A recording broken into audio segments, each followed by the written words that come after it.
Hi everyone, I'm Olivia, the Education and Outreach Manager at Philadelphia's Magic Gardens, and I am here today with another project that you can do at home.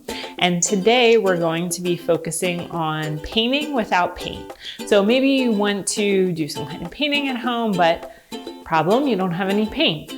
And right now a lot of things are sold out, or maybe you're not able to get anything. So we've got you. There's lots of things in your house or that you could get at the grocery store pretty easily that you can use for paint. So I'm going to take you through a few of those options and also some implements that you can use. So if you don't have a paintbrush either, not to worry, we've got that figured out too. So like I said, a lot of these things are things that you can just get around your house, and a lot of them come from the kitchen. So one of the things that you can use is tea or coffee. It could be instant coffee or coffee grounds. All three of those things work. And what you want to do with those is just add a very tiny bit of water to them and then let them steep, or just add a little bit to that instant coffee mix or to the coffee grounds and let it sit for a while. So you want to get as deep a color as you can. The longer you let it sit, the deeper it will get. And then you're not going to get something that is black, but you can get something that will give you a nice wash on your paper. Another thing that you can use around your house that you might have or could get at the grocery store is food coloring. And this works really well. So you can use either liquid food coloring or gel food coloring. I'm going to show you some gel food coloring today. And this is going to give you some really vibrant colors. And they actually look very close to what watercolors would look like. Pretty good quality watercolors too. So I'm just going to show you here what a few of those look like. I have a few already mixed up, and you really just need a tiny bit of the food coloring, and you're going to add a little bit of water, and then you can see you can get a really nice vibrant color from that. So that's the teal, and like I said, that's a pretty small amount of pigment with the water added to it. I'm going to do a little purple for you to see here, and then even a little bit of the golden yellow. So you see there are three colors. If you have gel food coloring, you might have a whole bunch of different colors. You can get a whole rainbow of colors. You could also mix these to make some different colors.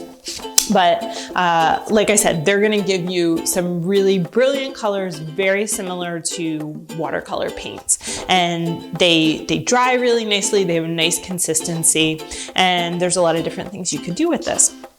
So that's a nice thing to try. Now, if you don't have food coloring, some other ways that you can get colors instead of the sort of brown, black colors from the coffee and tea, you could use things like Jello or Kool-Aid or some kind of drink mix like that that is colored.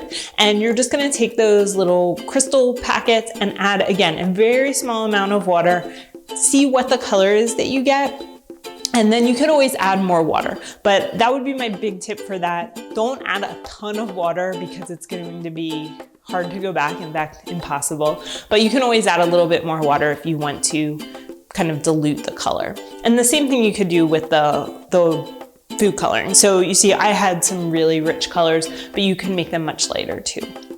And you can make them darker as well. And if you check out our Tumblr that will have all the directions for this activity, you'll actually see some different examples that I've done.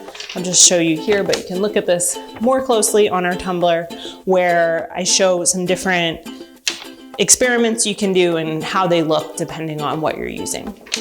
So another thing that you could use is makeup. So this is not in the kitchen, but if you have old makeup that you're not going to use, so I know I have a lot of makeup that you get for free, or someone gives to you maybe, or you try it and you don't really like it, and you keep it, I don't know why, for years and years, even though you're never going to use it. But now we have a use for that. You can use it as paint. So things like blush, foundation, eyeshadow, eyeliner, mascara, anything like that is going to give you kind of a cool effect. So I'm just going to show you with a little bit of eyeshadow here.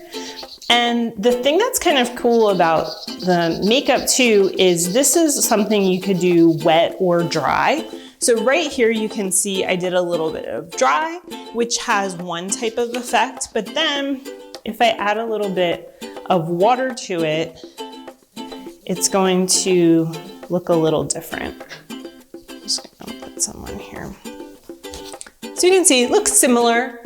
If you saw it closer up, you might see more of a difference, but it's gonna give you a little bit of a different effect, especially if you have things that kind of have some sparkle in them. You get more of a foil look using that wet instead of dry. So like I said, you can do this with blush. You could do it with eyeshadow. You can get a whole range of colors. And that's another thing that might be kind of cool to try using.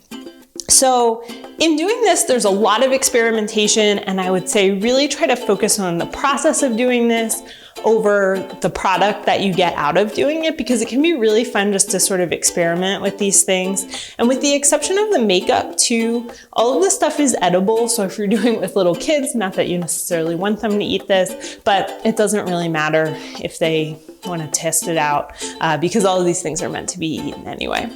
So you could use lots of other things that we're not going to talk about today, but you could try spices or other types of food that have some rich colors. They're all going to give you some kind of cool types of paint too. But now let's say you have some of these things you can make paint with, you don't have anything to paint with. Well, there's lots of things you can use around your house too. So you might have been able to see that one of the things I was using is Q-tips here. They're great. They can give you more of a controlled kind of concentrated lime. You also could use things like toothpicks or a plastic fork or a real fork or some other kind of utensil. They're great for applying things, maybe making some kind of different patterns with the fork tongs. You could use cotton balls for applying bigger swaths of paint. And any kind of implement like that is also going to be kind of fun to experiment with and just sort of see what kind of pattern that you can make with your made paint. And another thing that is cool is to try some different effects with these. So you could use a toothbrush, but certainly you could use this as a paintbrush too.